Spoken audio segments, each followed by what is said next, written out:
8টা বেজে গেছে, তারপরে শো সারতেছে না। এটা সত্যি একটা দুঃখজনক এই বিষয়টা। এখন মানুষ অপেক্ষা করবে, এই রোজা রেখে আসছে, তারপরে এখন ছবি দেখতে, কিন্তু তা না। এখন স্টার সিনেপ্লেক্সের শোর কোনো খবর নাই, কিছু নাই। এটা যদি করে থাকে, একটা যদি এগুলো করে থাকে, একটা ঈদ আসছে অন্তত 3 দিন আগে।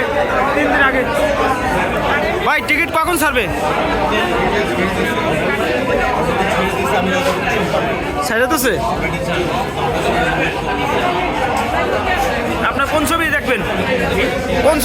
কোন ছবির জন্য টিকিট কাটতে আসছেন? এরা এখন টিকিট তারা